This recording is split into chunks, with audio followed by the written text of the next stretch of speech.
breaking down every game, every day in Major League Baseball. This is the Baseball Betting Show. Here is your host, Greg Peterson. Hey, warm and friendly hello! Welcome to lovely Las Vegas for the Baseball Betting Show with myself, Greg Peterson, now part of the VSiN Family Podcast. We've got an excellent podcast for you. We're going to be joined in segment number 2 by one of our good friends, Rob Donaldson, who does such great work with the show/podcast, Rob's Best Bets. We're going to tie a little bit of a bow around the first month that we've seen here in the baseball season. Some massive disappointing teams, looking at you, the Philadelphia Phillies, looking at you, the Mets, along with those American League teams that have been a little bit less than savory as well. So we've got a lot to chat about there in the final segment. Going to get you guys picks and analysis on every game on the betting board for this Baseball Monday as we touch them all. We're going to get some picks from Rob as well in segment number 2. And if you do have a question, comment, segment idea, what have you for this podcast, you have one or two ways we offer those in. First one is my Twitter/X timeline at GUnit_81. Keep in mind, Larry ZM, they mean does not matter. So as per usual, please do send these into the timeline. And the other way, that is find an Apple Podcast review. If you rate this podcast 5 stars, it's very much appreciated. And then from there, you're able to fire in whatever you'd like to hear on this podcast via that 5-star review. Well, I did not get in any Twitter/X questions today. Boy, oh boy, did we have a fun day of baseball on Sunday. Let's take a look back at it, try to find some trends, and try to get to know these teams a little bit better. Games from yesterday is Greg buzzing about. Here is the rowdy recap. Boy, it's just not great for the Metropolitans right now. They have won 2 out of their last 17 games, and they didn't just lose once to the Rockies at home on Sunday. They lost twice, as they lose in game number 1 by a count of 3-1. Jose Quintana, 5 1/3 innings, allows a solo home run to Tyrone Taylor, second home run of the campaign. From there, Juan Mejia, 5 outside the bullpen, scoreless. Jay Nill, Victor Vodnik, both ended scoreless inning, and Nolan McLean just has no run support whatsoever right now. 2 runs, one of which was earned, given up in 5 innings. Mark Viento hurt him with a bad throwing error. Oscar Brisbane gives up 1 run in 2 innings. Austin Warren from there, 2 scoreless innings, and the Mets could not generate any offense, and frankly, they generate more offense in game 1 than they did in game 2. 3-0, they get shut out here. Now, Chase Tollander is coming into his own. Gets to start 7 shutout innings. From there, Seth Halverson, Zach Agnos, both ended scoreless inning. Kodai Senga, 2 2/3 innings. He allows 3 runs, all of which were earned. He was pulled very early. Carl Edwards Jr., actually good and long relief, 3 1/3 innings scoreless. Luke Weaver, Brooks Raley, Devin Williams, all ended scoreless innings, so go figure. The Mets bullpen does their part, but they got 0 run support, so that was rough for them to say the least. The Reds have been one of the more surprising teams in all baseball, but did take a little bit of a lump here. 8-3, the Tigers do find a way to get the job done as Kadir Montero. He gives up 3 runs over the course of 5 innings. Did give up a pair of home runs as you had Nate Lowe getting low for his 4th home run of the season, and JJ Bleday, his 1st home run of the season. Rott Lauder makes some noise, 2 runs allowed in 5 innings, but bullpen, which for the Reds, it was number 1 in the big leagues in terms of ERA coming into this day, it let them down. Brock and Roberka scoreless inning, but Sam Ball gives up 2 runs, one of which was earned as he was taken deep in this one by Hei-Yu Lee. Hopefully I got that correct. The gentleman from Taiwan, his first career MLB home run. Congratulations to him. Pierce Johnson, 2 runs allowed in 2/3 of an inning. Gives one up to Spencer Torkelson, 5th home run of the season. Then 2 runs given up in 2 innings by Jose Franco as he gives up home run to Gleyber Torres, his 2nd home run of the season. And Tigers bullpen was solid here. You had Brent Herter, Will Vest, Kyle Finnegan, along with Brendan Hennefy, all land a scoreless inning. For the Philadelphia Phillies, they no longer have a losing streak, but now they've lost 11 out of their last 12 games, 6-2. They fall to the Atlanta Braves. Aaron Nola, just man, the fall off is real. 4 2/3 innings, 6 runs, all of which were earned, gives up a pair of bombs. Matt Olson, 8th home run of the season. Eli White, his 2nd. Bullpen from there did their part. Chase Shoger, Tim Meza, both landed scoreless inning. You get 1 1/3 innings scoreless out of Nolan Hoffman, but speaking of scoreless innings, Chris Sale, 1 hit, 9 punch-outs, 6 shutout innings. Aaron Bummer, well, it was a bummer that he gave up 2 unearned runs, hurt by an Austin Riley fielding error, but he was able to get through that inning. Yo Payams, along with Robert Suarez, led a scoreless inning. Braves, 20-9. That is the best record out there in all of baseball. And for the Boston Red Sox, game number 1 without Alex Cora, it's a win. I have to think that they knew that he was going to get fired on Saturday, so that will make it 2, but still, 5-3. They take down the Orioles as Connolly early. Well, he was up and early for some shutout innings. 2 runs allowed in 6 2/3 innings. They give up a pair of home runs. Gunnar Anderson, his 9th home run season. Samuel Basayo, his 5th. Both of those came in the 5th inning or later. From there, Garrett Woodlock gives up a run in an inning. Zach Kelly gets it out of the bullpen scoreless, and then you had Aroldis Chapman close the door with a scoreless ninth inning, 7 pitches, 7 strikes, and for Kyle Bradish, 3 runs allowed in 5 innings. Command just has not been there for him, 4 walks allowed, and he does give up a home run to Wilson Contreras, his 6th home run in the campaign. From there, Grant Wolfram continues to be relatively awful, 2 runs allowed, he did not get it out of the bullpen. Yunier Cano, Rico Garcia, Andrew Kittredge, Anthony Nunez, they all lend a scoreless inning, but a little bit too late out there for the Tampa Bay Rays. They're off to a nice 16-11 start, 4-2. They take down the Twins. Twins very much coming back to earth as Simeon Woods Richardson, rough start here, 4 runs allowed in 4 1/3 innings. Bullpen from there did their part. Anthony Benda, Cody Funderburk combined for 2 scoreless innings. Cole Sands, he gives you a pair of outs out of the bullpen scoreless. Justin Topaz scoreless inning, and Griffin Jack says the opener for Jesse Schultz was solid. 2 1/3 innings scoreless. Hasn't been good out of the bullpen, so maybe they should look at him being a starter once again. Jesse Schultz, 2 runs allowed in 4 1/3 innings. Does give up a home run to Brooks Lee, 5th home run season, but the former Orioles Cole Sulzer, Brian Baker shut the door. Baker scoreless inning. Sulzer 4 outs out of the bullpen scoreless. For the Cleveland Guardians, they fall to the Toronto Blue Jays 4-2. The final as Patrick Corbin did his part here. 4 2/3 innings. He allows 2 runs. Bullpen from there mops it up as you had Tyler Rogers, Jeff Hoffman, Louis Varland all in a scoreless inning. Braden Fisher 4 outs out of the bullpen scoreless. Slade Sassoni gives up 4 runs in 5 2/3 innings, including a home run to AC Sanchez, 4th home run season. Tim Aaron a scoreless inning. Colin Olderman 4 outs out of the bullpen scoreless, but 9 men stranded on base for the Guardians. That was not ideal. This was not ideal for the Pirates offense. 2 total hits against the Brewers. Brewers get the job done by a count of 5-0. Kyle Harrison allows 1 hit, 1 walk in 6 shutout innings, 12 punchouts. Trevor McGill, Aaron Ashby, Abner Uribe all led his scoreless inning from there. Carmen Bolzinski, not what he was looking for. 5 runs, 4 of which were earned. Give it up in 3 2/3 innings. Bullpen from there was able to do their part. Evan Sisk, 4 outs out of the bullpen scoreless. Justin Lawrence a scoreless inning. Cam Sanders, he came out there for 2 scoreless innings, but by then the damage had very much been done. And for the Washington Nationals, hey, they're looking respectable. 10-6 on the road this year. 13-16 overall. 2-1. They're able to take down the Chicago White Sox as Foster Griffin has been good for this team. 7 shutout innings. He gets 8 strikeouts. From there, Gus Farland a scoreless inning. Richard Lovelady had an error, but he was able to work around it for a scoreless 9th inning, as this game was 0-0 going into the 10th inning. Paxton Schultz would give up an unearned run in the 10th inning, but they were able to get to Sir Anthony Dominguez in the 10th to get it done as Brian Hudson, the opener, a scoreless inning. Sean Burke was actually great in this game. 7 1/3 innings scoreless. Sean Newcomb, pair of outside the bullpen scoreless. Sir Anthony Dominguez does what he does best. Yak up games as Jose Tena takes him deep. His first home run of the campaign. That was the difference. 2-1. They find a way to get the job done, and then up there in Mexico City for the San Diego Padres, they were up by a count of 7-1 going into the 6th inning. They lose 12-7. They give up 11 unearned runs. Ryan Nelson continues to have a miserable season. 6 runs allowed over the course of 5 innings. Taken deep by Manny Machado twice in this game. 3rd and 4th home runs of the campaign. And then Kevin Ginkel, he gives up a home run to Luis Campusano in his inning of work for Campusano. 3rd home run season. Ryan Thompson, Juan Barrio, along with Jonathan Loaizaga, all on the scoreless inning. And Michael King, he was the king in this one for the Padres. 2 runs allowed in 6 innings. Gave up a pair of solo home runs as Elior Vargas, 6th home run season, and then Jose Fernandez, his 3rd home run season. Tim Tewa a little bit later on, once they got to the bullpen, he goes deep off of David Morgan. That was a grand slam, his first home run of the season, first grand slam of the season for Morgan.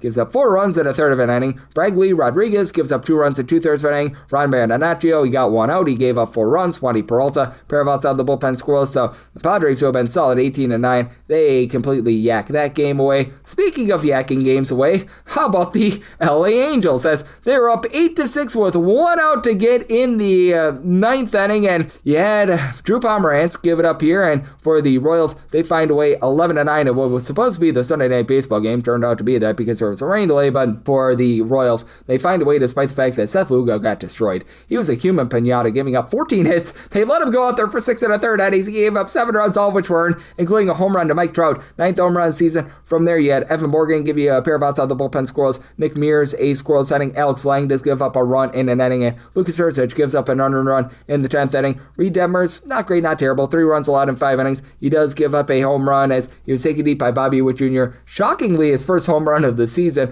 From there, Isaac Collins goes deep off of Sam Bachman, 2nd home run season. Bachman, 2 runs allowed in an inning. Ryan Zefrian, 5 outside the bullpen scoreless. Brent Suter gives up 2 runs in an inning. Drew Pomeranz, he gives up a home run to Jack Caglione, and it was with 2 2 outs in the 9th inning for Caglianone's second home run of the season. Pomeranz only credited with 1 run in his third of an inning, and then Joey Lucchesi gives up a walk-off 3-run homer to Lane Thomas, gives up 3 runs to which were Thomas his first home run as a Royal. So Royals find a way to be able to get the job done there, and the San Francisco Giants find a way to get the job done 6-3 over the Miami Marlins. Landon Roop, not necessarily his best start, but he's been off to a solid start this season. 3 runs allowed in 7 2/3 innings. He did have Graham Pauly take him deep for his first home run of the season. From there, Eric Miller, a 4-out save, 4 outside the bullpen. Squirrels. Max Meyer, pretty solid in this one. 100 run, give it up in 5 innings, and then bullpen was not great. Kelvin Fauché, he gives up 2 runs in an inning. Andrew Nardi, 3 runs allowed, give it up in his inning. Taken deep by Casey Schmidt, who's really giving this team a nice spark in the offense. 4th home run of the season.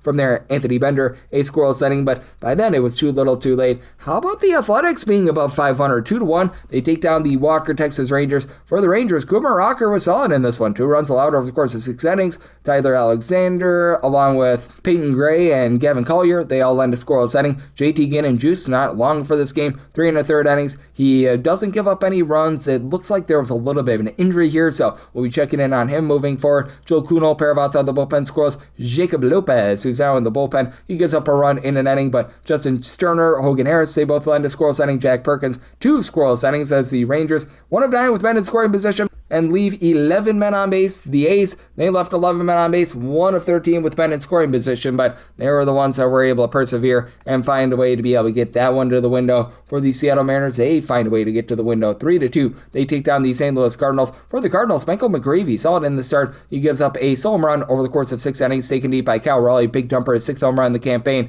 And then Rob Refsnyder, who has been miserable this season, hitting a $121 after his home run off of Jojo Romero. He gets a 2nd home run in the campaign. This was in a tie game as Matt Savanza did give up a run in an inning. Ryan Stanek, scoreless inning, but Romero gives up that solo home run in the 9th. That turns out to be the difference as Emerson Hancock, 2 runs allowed in 6 innings. Both were solo home runs. Nathan Church, 5th home run of the season. J.J. Weatherald, 5th of the season. Gabe Spire, Edward Bizardo, they combined for 2 scoreless innings. And Jose Ferrer, he was able to come in there and shut the door with a scoreless inning. For the Houston Astros, it's been an awful start to the season, but they do salvage a game against the New York Yankees. 7-4, they get the job done. Spencer Arrighetti did not throw up mom spaghetti. 1 run allowed over the course of 7 innings. Was taken deep by Aaron Judge, 10th home run in the campaign, but great start there. Angel De Los Santos does give up 3 runs in an inning, but by then it was too little too late. Brian King was the king of giving you a scoreless inning, and Luis Seal continues to be rough. 6 runs allowed in 4 innings. Taken deep by Isaac Paredes, 3rd home run of the season. Christian Walker, his 7th. From there, Paul Blackburn walks the plank for 1 run allowed in 3 innings.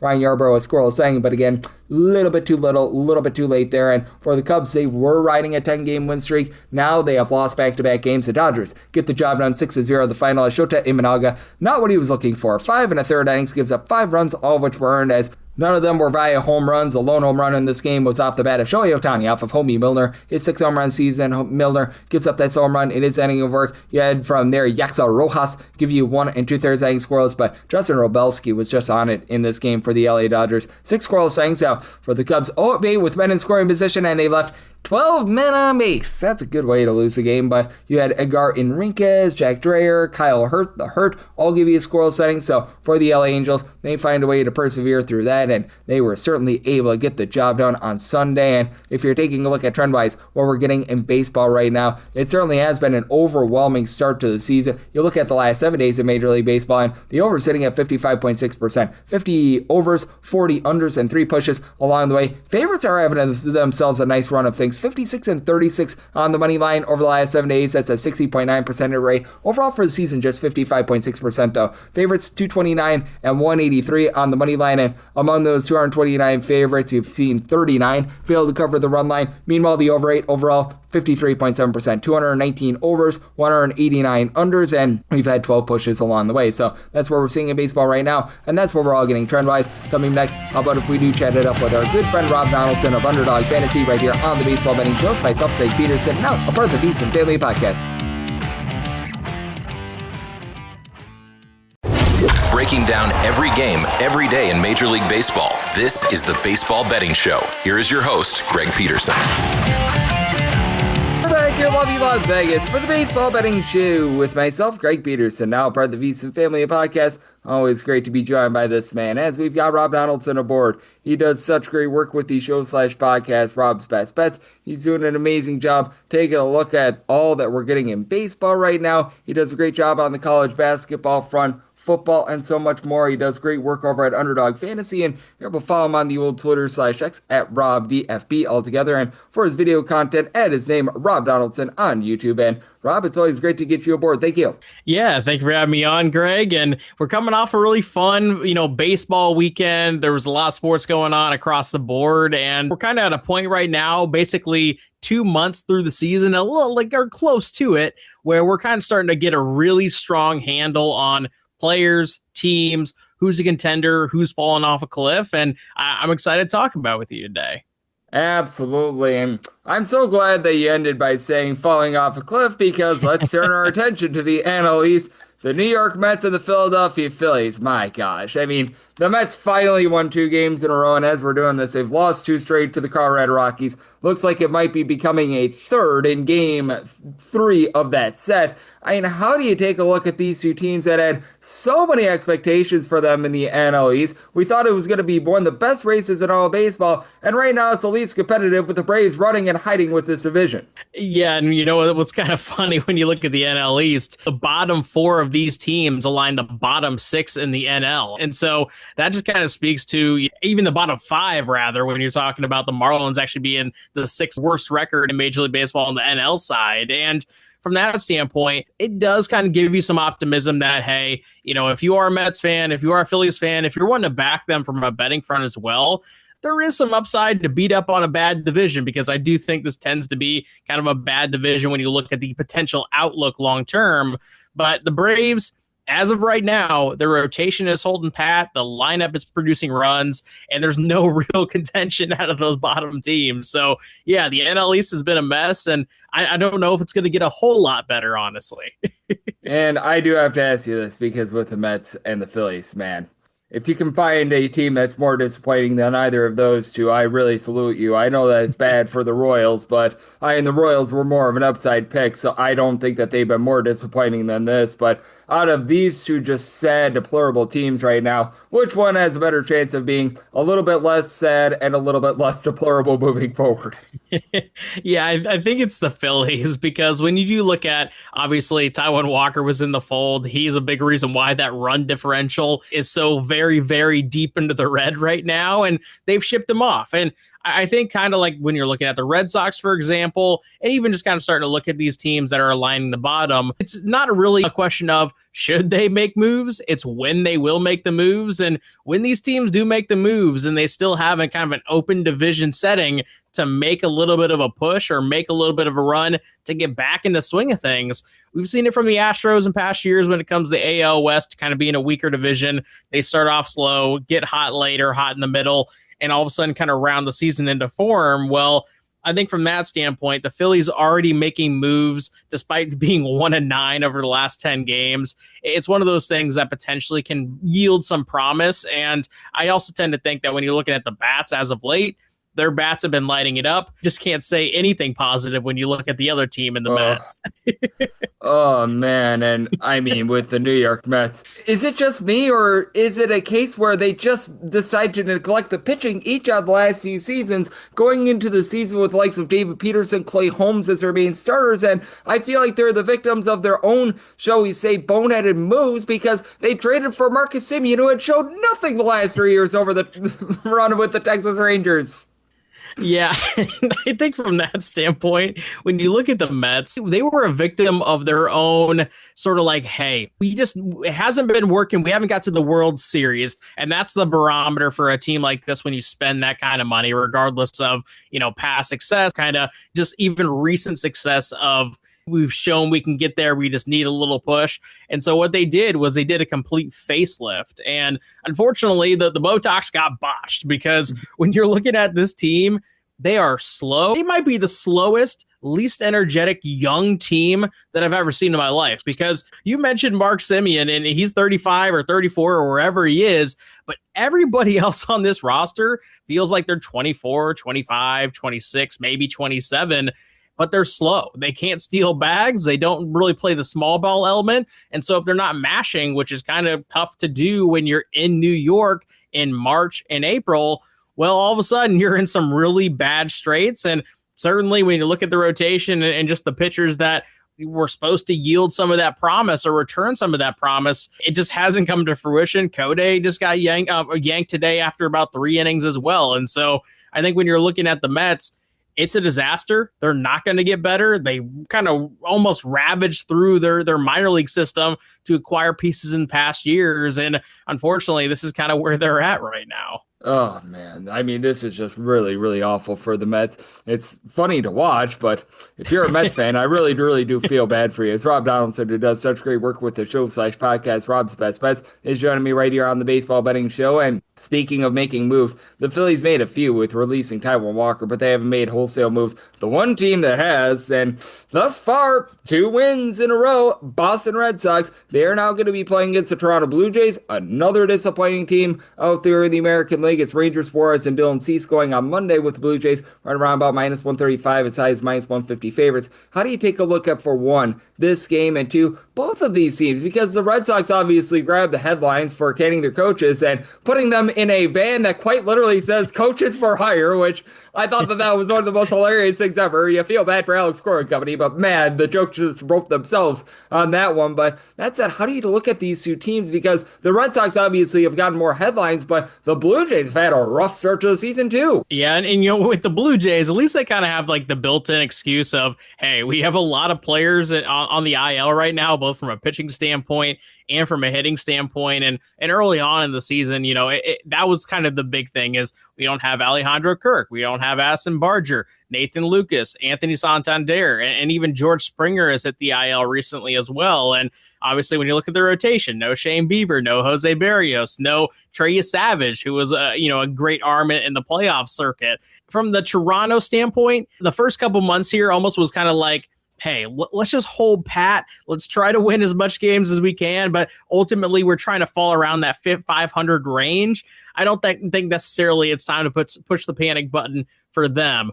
Obviously, the Red Sox, based on their coaching moves, decided, we have the personnel and we have won 11 games with that personnel. It might be time to make a move, which was hilarious timing. They won 17-1 and then fired their coaches. But I digress on that.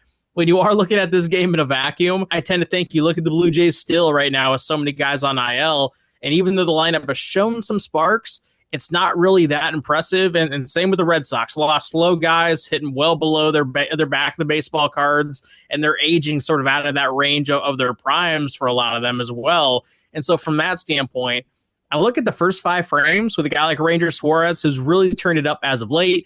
Dylan Cease is having a great year. The under is set at 3.5 through the first 5 innings. I think that's one of my favorite bets on the board, taking that under of 3.5 runs. Yep, and I do think that you have to be very cautious of the Blue Jays bullpen as well, because they are all sorts of banged up. So being able to go first 5 rather than the full game, I think that's a solid way to go, as well as Rob Donaldson does such great work with the show/podcast, Rob's Best Bets. He's joining me right here on the Baseball Betting Show. And I mean, how thankful are a lot of these American League teams that, we talked about the Phillies and the Mets. They have been such big disappointments because we just talked about 2 of them in the Red Sox along with the Blue Jays. The Tigers have been disappointing. It feels like, throwing through the Mariners, there's a lot of teams out there in the American League looking at you, the Astros, who have gotten off to rough starts of the season, but they're not getting the flack that they typically would because the Mets and the Phillies have been such a big dumpster fire that everyone's watching that and not watching the little fires around them. It's kind of hilarious that when you look at the AL kind of standings right now as well, and you see the Athletics, whatever you want to call them, the Sacramento, Las Vegas, Oakland Athletics, sitting at number 3 in terms of the best record in the AL. They're 15-13, Greg. It's not like they're lighting the world on fire. It's just that everybody below them has been absolutely terrible. And so from that standpoint, I think you look at the entire AL picture and every single team, heck, I would even say a team like the Royals that does feel like is going to show some positive regression, especially in the pitching department as the season goes on here. I mean, maybe if you're the White Sox, you're kind of, whatever the season happens is great. But I think every other team kind of feels like they have some sort of, ability to jump back in the mix because truly speaking, they're about 3-game or 4-game win streak from actually being in the top 5 of this league. That's just kind of how terrible it is right now. Yeah, I mean, man, it has been rough to say the least. Like, you just take a look. I didn't even mention the Royals, so thank you for helping me out there. Rangers have been a little bit up and down this season as well, so there's a lot of things going on. And one of the few teams that really hasn't disappointed this far is the New York Yankees. They take on the Rangers on Monday, with it being Max Fried against Jack Leiter, and the Yankees are about minus 180 to minus 185 favorites. I want to get your thoughts here because I think no doubt the Yankees deserve to be a favorite. This does feel like it's a little bit of a, shall we say, overvaluing of the Yankees here, and I actually think that Jack Leiter has some upside. And I think in particular, when you're looking at this game and you're getting plus 1.5 at a minus 110 sort of price, it might be one of my favorite bets on the board, because something that's going to eventually, I think, kind of rear its ugly head for the Yanks is how their bullpen, in terms of the bullpen ERA, when you just look at the bullpen ERA on its surface, it's kind of middling. It's whatever. But when you look at the actual kind of underlying numbers of inherited runs allowed by that bullpen, you have a lot of guys near the top of the league and allowing those types of runs to get across. And so, yeah, Max Fried, it's exciting to back Max Fried, but in his 6 starts so far this year, he's 3-3 for the full game, not in terms of pitching record, but the actual result of the full game. 3-3 the Yankees are. And so from that standpoint, I really like the Rangers plus 1.5 through the full game. But I also like them on that full game money line as well, because where the Yankees bullpen has kind of been shaky, the Rangers bullpen has been legitimate. And I think from that standpoint, even if Jack Leiter exits the game with the Yankees having the lead, the Rangers are going to have the ability to get back in it late. And so that's one of my favorite bets on the board there tomorrow. Yep, and I do think that with the Texas Rangers, that bullpen is just so big for them as well. They have really been able to do a nice job in terms of locking it down. And then in the American League, we talked about a lot of disappointing teams. These are 2 teams that have not been. I've liked what I've seen out of the Tampa Bay Rays thus far, and for the Cleveland Guardians, recognize that the bullpen pitching has not been as good as it typically is, but they've been fine. Parker Messick, Steven Matz are going to be on the bump in this one, right around minus 135, as high as minus 150 for Cleveland, and a total of 7.5. How do you look at this one? Because it feels like Steven Matz is becoming that wily veteran that doesn't get a lot of strikeouts, but he finds a way to fill innings. And for Parker Messick, while he doesn't have the greatest fastball in the world, this guy just keeps getting outs. Yeah, I mean, Parker Messick really kind of jumped onto the scene with kind of that no-hit bid that he had going through the duration, or most of the game, rather. And from that standpoint, the Cleveland Guardians are obviously coming off of a little bit of a shaky stretch here where they just dropped the series, and the Rays, they're red hot. They just pulled off a sweep. Everything is right in terms of the Tampa Bay Rays. And I think from that standpoint, sometimes when you're talking about 2 teams that I think actually fit a very similar profile in terms of how they're designed to win games, ultimately it's just about kind of playing the mindset. I don't love an angle here. I think from that standpoint, Cleveland might be a little bit hungrier coming in, especially dropping their last 2. And from that standpoint, you're talking about basically a pick 'em. I do like the Cleveland Guardians to get it done on the full game here. And then we have to talk about the NL Central, because for the entirety of the year, we've seen pretty much all these teams above 500. As a matter of fact, there's been much of the season where the NL Central has had more teams above 500 than the entire American League combined. Just how do you take a look at this division? Because we're going to have 3 teams in action: Cardinals, Pirates, and Cubs on Monday. And it feels like all 5 of these teams, you can make a case for them. Certainly, you can poke a few holes in them. With the Brewers, it's injuries. Pirates, how young they are. Cardinals, the bullpen, man.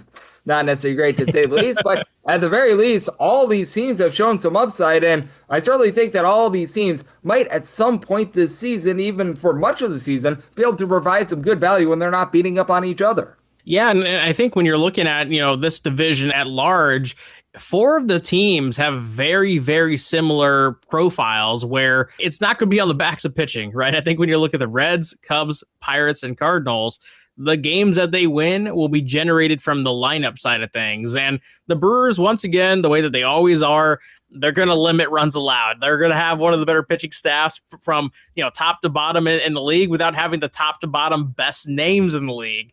And so the Brewers are going to be the Brewers. They'll probably end up winning this division when it's all said and done, in my opinion. But I think, to your point, the rest of the division, those other 4 teams, when they are playing, say, like the Dodgers or the Yankees or the Padres, some of these teams that are kind of aligning the top of the NL or the AL, that's where you want to take those plus money stabs, because I think these lineups are geared up and ready to kind of do damage against anybody, and they will do damage against everybody. It's just a matter of their pitching. I think all four of those teams, I wouldn't trust it when we're getting deeper and closer to October. Yeah, I do agree with you there. I think that that's a little bit of a rough outlook for them, but hey, as of right now, things are going well for them. And Rob, anything else on the board that you're going to be taking a look at for Monday? A little bit of a small slate, but I think personally a fun one. Yeah, kind of speaking to, what we just saw with the Cubs and the Dodgers. What's interesting about that series is, the Cubs kind of stole one on the front end, and going into that series, they were riding a 10-game win streak. They were red hot, and it was all in the backs of their lineup. I don't really think that a lot of their starting rotation was contributing a whole lot to that win streak. It was more so like, hey, Pete Armstrong, we don't need him. Even if he's a non-factor, we're going to score runs. And now, after we kind of saw the implosion the last couple of times out against this Dodgers lineup, now they're taking on the Padres. And when you're looking at Matt Boyd coming back from injury, again, a lot of Cubs fans and a lot of people who want to be optimistic about the Cubs are needing this guy to be kind of that true number one or a top end of the rotation starter. I think he's far from it, especially in this one game back coming off of an injury. So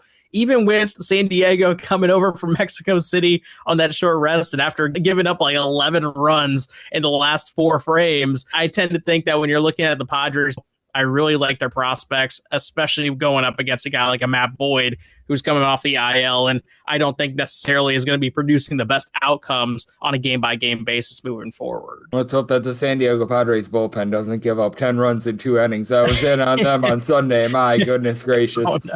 Not great, to say the least. Not great, Bob. But what is great is having you on, Rob. So we replaced the B with an R. Rob, you're doing such amazing work on so many different fronts. I know you're looking at college basketball, baseball, and so much more. So love to get people at home know what's all on tap for you and how people are able to follow along on social media and other platforms. Well, hey, Greg, it's always a blast talking ball with you, my man. And for those who want to follow my bets on a daily basis, Twitter/X at RobDFB. And as I always say, Greg, I appreciate having me on. And yeah, let's keep on rocking. Absolutely. It's always fun to be joined by Rob. He does an incredible job looking at this great game that we all know and love of baseball every single time he joins me. Lends such great insights and did so once again today. So a big thanks to Rob for joining me on the Baseball Betting Show, now part of the Beats and Family Podcast. Let me next it is that time of the podcast. I give you picks and analysis on every game on the betting board for this Baseball Monday as we have them all. Breaking down every game, every day in Major League Baseball. This is the Baseball Betting Show. Here is your host, Greg Peterson. And we're back here in lovely Las Vegas for the Baseball Betting Show with myself, Greg Peterson, now part of the VSiN Family Podcast.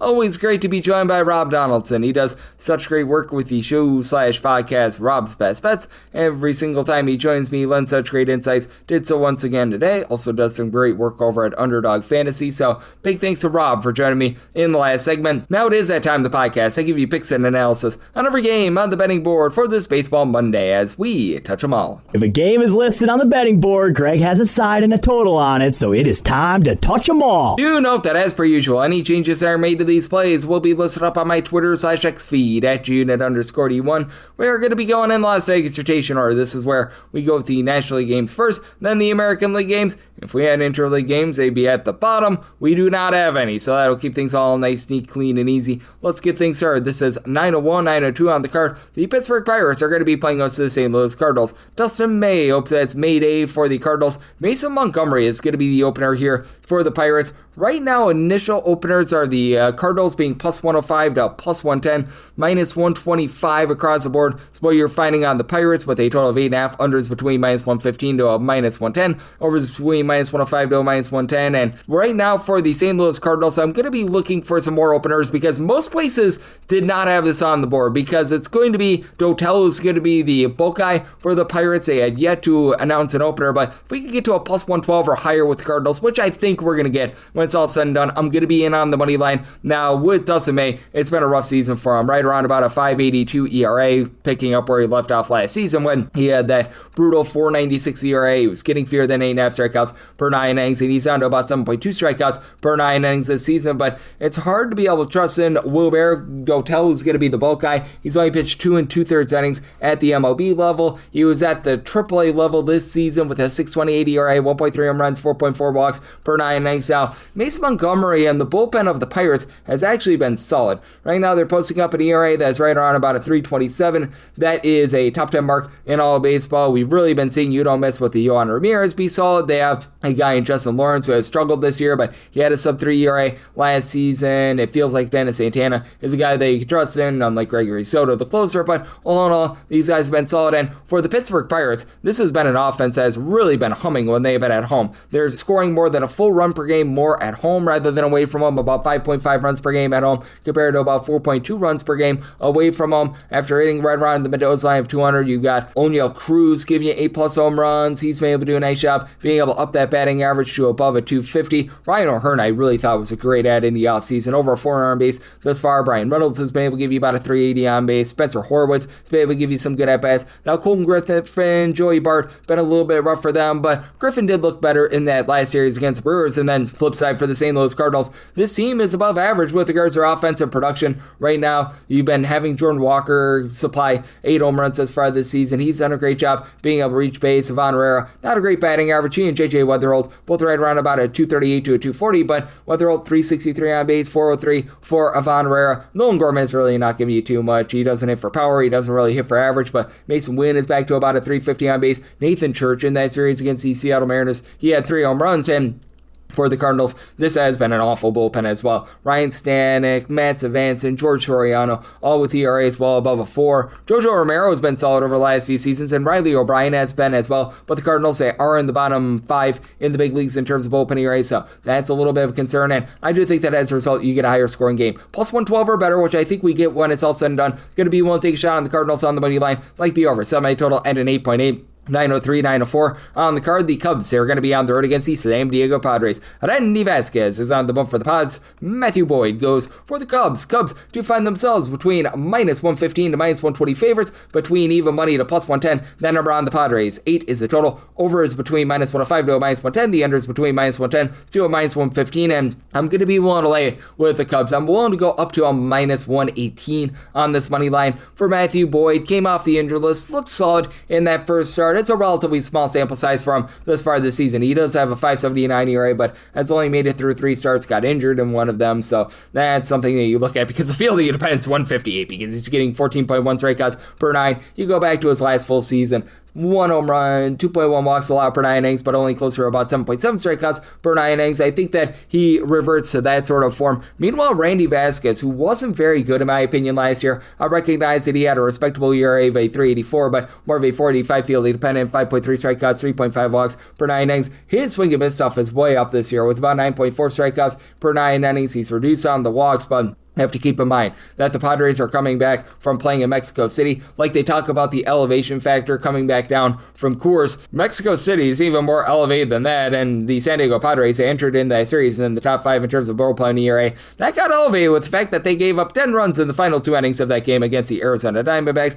Like Bradley Rodriguez, Wandy Peralta are supplying a sub-250 ERA, and obviously you can rely upon Mason Miller, but Ron Marinaccio, David Morgan, the currently injured Jeremiah Estrada. These guys have not necessarily been amazing, and for the San Diego Padres, they just haven't been able to get the power that they've had in the past. Now, Manny Machado hits 2 home runs in the game on Sunday. Perhaps that gets him going, but as we know, that was out there in a bandbox ballpark. He's still hitting just a 210 for the season. Miguel Andujar, Luis Campisano hitting above a 300, and you've gotten something now out of Sander Bogarts. 360 on base. He's had functional power for the team. Ramon Laureano, 4 home runs. He's been hitting above a 250, but Fernando Tatis Jr., he's still stuck on 0 home runs. You've had Jake Cronenworth be a waste of money to this point. Kevin Cheats had that nice home run against the Rockies a few days ago, but things have been a little bit rough there. And for the Chicago Cubs, they entered into the weekend averaging about 6 runs per game away from home. Obviously, that shrunk a little bit with the result that they had on Sunday, but you do have a bunch that is starting to find it at the plate. Ian Happ, he has not been hapless. He has been able to supply the team with 7 home runs. They left 12 men on base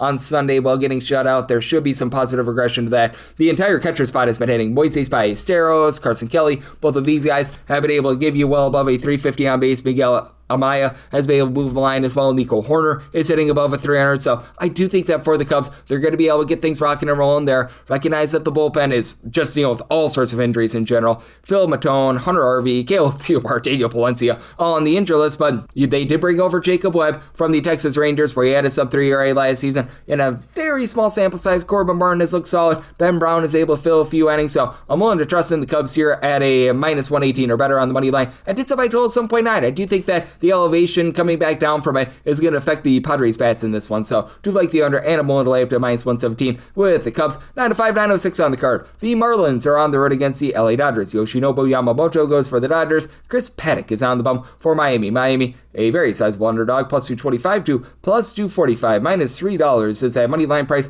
on the Dodgers right now. Run line price I'm seeing at a minus 137, and the total on this game, it is 8.5, over and under both at minus 110, and with the Dodgers, I would be willing to lay up to a minus 137 with regards to that run line. Wouldn't want to go past that. Actually set mine at a minus 138, but I do think that for the Dodgers, they should be able to go out there, get the job done, as Yoshinobu Yamamoto has just been really good ever since coming on over to Los Angeles. We remember what he was able to do in the postseason last year, and he's back to where he typically is. 2.48 ERA, 3.18 fielding dependent, just 1.4 walks allowed per 9 innings. Strikeout stuff has been a little bit down this year, 7.7 strikeouts per 9. Typically, it's more around 10.5 strikeouts per 9, but I think that that's going to rebound a little bit. And for Chris Paddock, he just has not been getting a lot of strikeouts over the last few seasons, and man, it's just a rough go of it for him right now. 6.38 ERA this season after having a 5.35 last season. Now, he's pitched a little bit better than that if you look at the fielding independent at 4.65, but still 1.9 home runs allowed per 9 innings. He's only giving up 2.5 walks per 9. He really doesn't walk guys, but feels like the Dodgers, who were struggling a little bit with their offense at home, they were really hitting away from home prior to their series against the Cubs, were having a few issues at home. It feels like they were able to really get things going here over the last few days. You still have Freddie Freeman, who's been a little bit down with his power from past years, but Shohei Ohtani, he's got 390 on base with 6 home runs. You've got Kyle Tucker, who's been a little bit of a disappointment thus far, but hasn't mattered because Dalton Rushing is getting a home run every 6 at-bats and hitting above a 370. Hyun-Sung Kim is moving the line. You've got Andy Paz hitting well above a 300. Teoscar Hernandez, he's been a little bit shaky, but overall, I do think that the Dodgers should be able to go out there, dominate this game. They are without Edwin Diaz at the closer role, but that said, Jack Dreher, Alex Vesia had sub-325 ERAs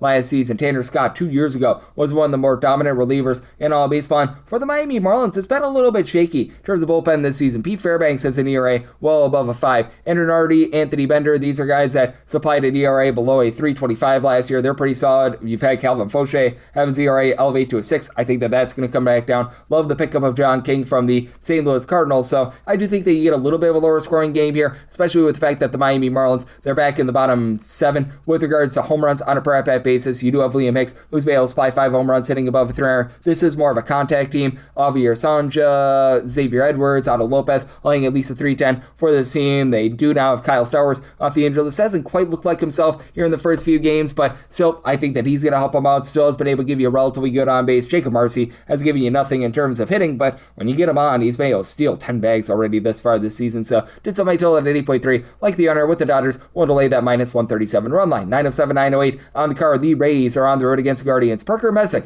is on the bump for the Guardians, and Steven Matz goes for Tampa Bay. Tampa Bay is an underdog between plus 122 to a plus 125, minus 134 to minus 145. That number on Cleveland, 7.5 is the total. Over is minus 110 to a minus 115. Under is minus 105 to a minus 110, and set the Guardians at a minus 136. So want to lay up to a minus 135 on that money line. Messick may not be the world's greatest swing and miss pitcher in the world, but he gets enough strikeouts, and he is just really good in terms of just not hurting himself. For Parker Messick, you take a look ever since he came up to the big league level late in 2025, so 12 career starts, 280 fielding independent, 230 ERA, 0.6 home runs, 1.8 walks allowed per 9 innings, and about 8.6 strikeouts per 9 innings. So he's certainly getting the job done there. And then for Steven Matz, he's another guy that isn't going to go out there, be some sort of strikeout artist or anything like that. He does have a 4.81 ERA, but you look at what he did last year. He was able to have that Renaissance 2025 season with a 3.05 ERA. Really didn't hurt himself. 0.9 home runs, 1.3 walks per 9 innings. Now, the walks are up to 3.7 per 9 right now. When he's had his struggles in the past, it's been because the command has been a little bit wonky, but I do think that he's going to be able to come around around and find it, and he is backed up by a Tampa Bay Rays lineup that is very rock solid, and a bullpen that is currently in the bottom 6 in the big leagues in terms of ERA. Griffin Jack's just getting all sorts of jacks up. They had to utilize him as the opener. He actually looked okay there. He was a starter by trade, so maybe they should be looking there. The former Orioles, Brian Baker, Cole Sulzer, both got used for 16-plus pitches yesterday. Both are now about a 3.50 ERA. Hunter Biggie, I do think, has some upside, but having Mason Engler, Garrett Clevenger on the injured list, Kevin Kelly not giving you great innings, that's been a little bit of an issue. And the Guardians are in the bottom half of the big leagues in terms of bullpen ERA. You don't expect to hear that very often. Cade Smith has had his struggles. Sean Armstrong now on the injured list, and Matt Fester just has never been good. Over a 5 ERA, but getting back Hunter Gaddis off the injured list after he began the year banged up, that helps them. Eric Sabrowski has been rock solid, and for the Cleveland Guardians, this team is right around about 20th in terms of run creation, and it's just an up and down lineup. Jose Ramirez began the season in a little bit of a funk. He's back up to 6 home runs, about a 357 on base, so the average has yet to really rebound in terms of batting average. He and Stephen Kwan, by the way, both hitting below a 230. For Chase Lauder, he had the 5 home runs early on in the season, still stuck on 5 home runs. He's hitting for just a 233, but Angel Martinez has been able to about a 290. He's up to 5 bombs. Daniel Schneemann, who had a rough year last year, he's hitting above a 300. You need more out of the likes of Rhys Hoskins, Bo Naylor, both of these guys hitting below a 225. Austin Hedges is actually giving you something, but I don't think that that's going to be a mainstay. And for Cleveland, I do think that they're going to be able to round into a little bit of better form, and it has been a Rays lineup that has been quite solid this far this season. I do think that the ballpark factors are going to be helping out the Guardians quite a bit, because this is a nice power hitting team. Like Junior Caminero last year, 44 home runs. He's already up to 8 bombs at a 335 on base this season. Chandler Simpson, one of the better base stealers in all baseball, sitting above a 300. And then you've got Nick Fortes, who's been a nice find. He and Johnny DeLuca both hitting above a 285. It's a big reason why the Rays have been much better on offense. And then Yandy Diaz, 425 on base, functional power. You've gotten nothing out of Cedric Mullins thus far, and Jonathan Aranda, 6 home runs, even though the average is down. I do think that that's solid, but I just really trust in Parker Messick in this spot. And I do think that you're going to see a little bit of a turnaround here with Steven Matz as well. So on the total 7.5, like the under sub, I told 7.2. And for the Cleveland Guardians, willing to lay up to a minus 135 on the money line. 909, 910 on the card. The Red Sox are on the road against the Blue Jays. Dylan Cease is on the bump for the Jays, and Ranger Suarez is on the bump for Boston. Boston does find themselves as underdog between plus 114 to a plus 125. Meanwhile, minus 134 to minus 143. That number on Toronto, mostly seeing 7.5 now. The opener was 7, and you're still able to find a few with minus 120 juice on the over, under at even on the 7.5. Unders anywhere between minus 125 to a minus 130. Overs between plus 105 to a plus 110, but I personally settled on a 7 over. I set my total at 7.4, and I still would rather have a 7 over rather than a 7.5 to the under, because we have seen Ranger Suarez be a little bit shaky to begin the season. His ERA is hovering right around about a 4 because the swing and miss stuff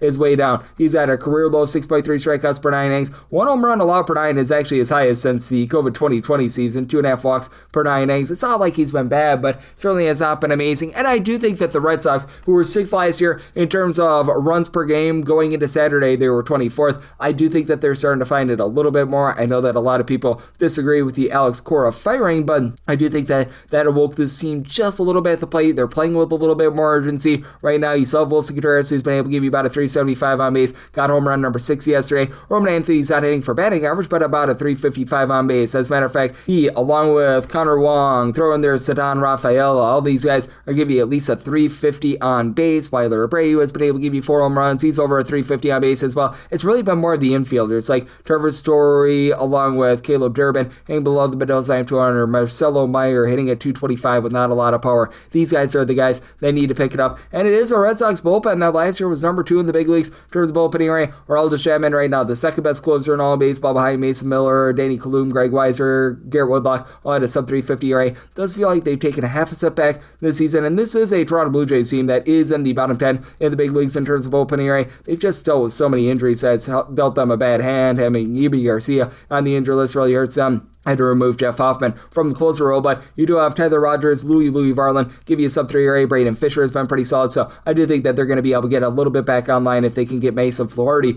going in. For the Blue Jays, they've had to mix and match with their lineup. Don't call his name Alexander Kirk, George Springer, Edison Barger being on the injury list has hurt them, but Jesus Sanchez, Dalton Varsho, they're hitting about a 250. Kazuma Akamoto, it took him a little bit of time to get things sorted out, but now he's been able to give you 5 home runs, had a pair of home runs in that series against the Cleveland Guardians, so I think that that'll help them out quite a bit. bit. Ernie Clement, Flagler Jr. both hitting above 300. Need a little bit more power out of Vlad, but I do think that that's coming sooner rather than later. And Dylan Cease is right now getting 15.4 strikeouts per 9 innings. I do think that that has to go downward a little bit, and he is still posting up over 4.5 walks per 9 innings. So even though he's got a 2.10 ERA fielding dependent that's below a 2, I do think that there's going to be a little bit of regression there, but I do think that he outduels Ranger Suarez here. So I told 7.4, so like that 7 to the over, and I'm willing to lay up to a minus 147 on the Jays money line. 9-11, 9-12 on the card. The Seattle Mariners are on the road. They're facing off against the Minnesota Twins as Luis Castillo is on the bump for the Mariners, and Connor Prelip is going to be getting the start for the Twins. The Twins do find themselves as a home underdog. You're going to be catching with them anywhere between plus 118 to a plus 125, minus 132 to a minus 145. That number on Seattle, 8.5 is a total. Over and under anywhere between minus 105 to a minus 115. And I do like the over. I saw my total at an 8.6 for Luis Castillo. Swing and miss stuff is up a little bit from last year. Last year about 8.1 strikeouts per 9 innings, close to about 8.8 strikeouts per 9. But you'll recall last year he had a sub-3 ERA at home, over a 4.50 ERA away from home. So he's got very demonstrative home and road splits, and the ERA is right now 5.01. I do think that there's positivity here. 3.58 fielding dependent. He is only giving up 0.8 home runs per 9 innings, but when he had issues throughout the early part of his career with the Cincinnati Reds, it was due to command, and those issues appear to be back with about 3.5 walks per 9 innings. And for Connor Prelip, this is going to be his second career MLB appearance. In his first one, he went 4 innings, he gave up 2 runs. Nothing great, nothing awful. You take a look at what he did at the minor league level. Last season, he was pretty solid. Despite the 5.23 ERA, he was getting 10.5 strikeouts, 3.4 walks per 9 innings. And this season at the AAA level, was posting up a 2.30 ERA, but the issue that you do have with him is the walks. About 4.6 walks per 9 innings. And the reason why that's an issue, that gives way to a Minnesota Twins bullpen that currently has a 4.84 ERA. That is in the bottom 8 in all of baseball. You just don't really have trustworthy guys for this team. They do re-sign Taylor Rogers, but he's up there in years. Cody Funderburk, he's off the paternity list. Congratulations to him, but Justin Topa, who I know is dealing with a little bit of injury. Those are not necessarily the most trustworthy guys. Cole Sands has been a little bit up and down as well. And for the Minnesota Twins, this has been a top 12 team in terms of run creation. I question whether or not it's sustainable or not. You've got Matt Wallner along Cody Clemens, who had 20-plus home runs last season, but both of these guys hitting for less than the Mendoza line of 200. Right now, Lucas Shaw, he's supposed to be a contact guy, and he's right now hitting a 208 with a 254 on base. Byron Buxton was a little bit slow going up to 5 home runs now, but still a 287 on base. You've had Josh Bell move the line. He's been able to give you about a 330 or so on base. Victor Caratini, after off start to the season, he's starting to cool down. Really do like what I'm seeing out of Austin Martin. He's been able to give you over a 300 average, so that's been solid. Trishan Grace up to 3 home runs and 45 at-bats, but that's a very small sample size. You need to see a little bit more out of him. And then on the flip side, for the Seattle Mariners, last year they were averaging 5.1 runs per game away from home. They entered into Saturday averaging just 2.5 runs per game away from home. You knew that was going to be going northward after a rough start to the season. Cal Raleigh seems to be getting online. He's back up to 6 home runs. Luke Raley, 5 bombs. He's made with about a 270. Randy Arozarena, not a lot of power, 2 home runs, but 360 on base. Cole Young, a 350 on base. Tom Canzone, a 340 on base. They did have to place Brandon Donovan on the injury list, but where'd you go? Connor Joe, he's back. I think that this is going to be a good spot for him. I think that he's going to be able to give this team a little bit of something. For the Mariners, they've had some issues with Andres Munoz at the closer spot, but when he's fully going, he and Matt Brash, one of the best 8th and 9th inning duos in all of baseball. And for as bad as Munoz has been, rest of this bullpen has been solid. You've got Jose Ferrer, Cooper Criswell, Gabe Spire, Edward Bizzardo, all right now giving you a 2.80 ERA or better. Matt Brash has yet to give up a run this far this season, and for the Twins, just having to piggyback off Prelip, probably a little bit of a lack of, shall we say, depth with him, not being able to go deep into games. I do think that the Mariners get the job done here, so I told it at 8.6, like the over, and I'm willing to lay up to minus 138 on the money line of the Mariners. 913, 914 on the card. The Angels are on the road against the White Sox. Anthony Kay says okay to another start, and Jack Janowitz goes for the Halos. The Angels do find themselves as a slim road favorite between minus 118 to minus 125, between even money to plus 105 is that number on the White Sox. 9.5 is the total. Unders minus 120, the over is even. I set the Angels at a plus 113. I'm going to be willing to take a shot here on the White Sox. Now, I recognize that Anthony Kay has not been great this year. 5.57 ERA, an ERA that's hovering right around a 6. He has really struggled coming back to the States. 1.7 home runs, 5.1 walks per 9 innings, but Even though Jack Kochanowicz has had a relatively good start here thus far. 3.10 ERA. He's getting 5.9 strikeouts to 5.3 walks per 9. He's just been lucky that he hasn't given up the deep ball like he did last year. Like last year, 4.7 walks to 5.8 strikeouts per 9, but he had a 6.81 ERA because he was giving up 1.7 home runs per 9 innings. Now, it's a White Sox team that is in the bottom 10 in the big leagues in terms of batting average. As a matter of fact, bottom 5, but when they hit hard. Mutaka Murakami is up to 11 home runs thus far this season. Colson Montgomery has been able to give you 5+ bombs. You need more out of Andrew Benintendi. He's been a big disappointment thus far this season, but we've got power hitters for the team, and Edgar Quero last year was hitting above a 250. Right now he's hitting well below the middle line of a 200. I do think that there's going to be some positivity there. Miguel Vargas is another guy that hasn't hit for average. I think that you're going to see a little bit of a turnaround there, and we saw the LA Angels have to go to extra innings yesterday. That bullpen just absolutely blowtorch. They had to DFA Jordan Romano, which was probably the right decision because he's absolutely awful, but Drew Pomeranz, who they had to use yesterday, he's up to an ERA that is well above a 7. Joey Lucchesi has not been good in this bullpen. Ryan Zephyr on over a 5 ERA, like Brent Suter, but had to use him up for 29 pitches yesterday, so he's not going to be able to come back in this game. So they used up a lot of those bullpen pieces, and for the White Sox, it's currently a bottom 10 team in terms of bullpen ERA. Once Sir Anthony Dominguez is your closer, that's not a place where you want to be, but that said, Grant Taylor has been a really good opener for the team, has been able to give you a little bit of something. They did have to place Chris Murphy on the injury list, and Jordan Leisure, well, he's just leisurely giving up runs, but that said, for the LA Angels, this is a little bit of an all-or-nothing team as well. They've been better with their on-base this season, but you still have to have some massive question marks with them. You know what Mike Trout is able to bring you. 9 home runs, most of them have been on the road, over a 400 on base. Zach Neto has been able to give you 5 home runs, 360 on base, as well. Peraza has actually been solid for this team. He, Yohan Moncada, both up to about a 350 on base, but now they're without their catcher in Logan O'Hoppe. They're hoping that Travis d'Arnaud is able to reach into his bag of tricks to give you something. Josh Lowe hitting below the middle side 200 without a lot of power has been an issue. Joe Adell, 30+ home runs last season. He's been doing a better job in terms of getting on base, but a little bit hit or miss there. As we know, out there in Chicago, the wind is typically blowing out a little bit, so that's something that you always have to factor in as well. Should be some hitterish conditions, but still not super hot out there, so set at 12 and 8.6. Like the under with the White Sox, made them a -113 favorite. Willing to take plus money on them on the money line. Wrap things up with 9:15, 9:16 on the card. The Yankees are on the road against the Walker Texas Rangers. Jack Leiter ups to lighter it up for Texas, and Max Fried goes for the Yankees. Yankees do find themselves between -174 to -186 favorites, between +150 to +160. That number on Texas, 8 is the total. Over is -115. The under is -105. Won't take a shot here on Texas. Set them as a +135 underdog. For Max Fried, overall he's been solid this year. A 2.40 ERA. Fielding independence is a little bit higher than that because the swing and miss stuff has been down a little bit. He's at right around about 7.2 strikeouts per 9 innings. Just 1 home run allowed in 41 and a third innings. Pitching in Arlington should be able to help him out quite a bit because Arlington has one of the best ballpark factors for pitchers in all of baseball, but still, he is giving up the sort of contact to where you do have to be a little bit concerned that ERA is going to see a little bit of a rise. Meanwhile, Jack Leiter, 4.97 ERA, but a 3.82 fielding dependent. He's been able to do a solid job with 10.3 strikeouts per 9 innings. He's supported by a bullpen that entered into Sunday with a 2.95 ERA, and the Yankees, they are currently 12th with an ERA that is more around about a 4, so the support is most definitely there for Jack Leiter. And with regards to Leiter, he is a guy that I think has a lot of upside. Had that rough year number 1 in 2024, looked better in 2025. I think that he can be able to take a nice stride forward this year, and it has been a Texas Rangers team that has not been the world's greatest team at the plate. Wyatt Langford seems to be picking it up a little bit, but he's gotten off to a relatively rough start to the season. Brandon Nimmo has been much better than Marcus Semien would have been, so they're winning that trade with him and Josh Young, both give you about a 350 to a 360 on base. Both guys hitting above a 280. Jake Berger, Corey Seager have both been able to give you 5+ home runs apiece. Seager hitting just a 220, but you know that that's going to be going northward. Berger, 225 average. He's never really hit for average, but I do like the young guy that they've got in Alejandro Ozuna. He's been able to give them a little bit of, shall we say, production at the bottom of the lineup. And then specifically looking at that bullpen, Cole Winn was able to supply this team with a sub-2 ERA last season. He's been solid. Tyler Alexander, Jalen Beeks throughout their careers don't necessarily have the lowest of ERAs, but they're able to fill some good innings. Same with Jacob Latz, who I actually believe should be a starter. He's been really good. Jacob Junis, sub-3 ERA last season with the Guardians, and David Bennar along Camilo Doval were nice pickups at the trade deadline last season for the New York Yankees. They moved on from Luke Weaver, who's been awful with the New York Mets as far this season, but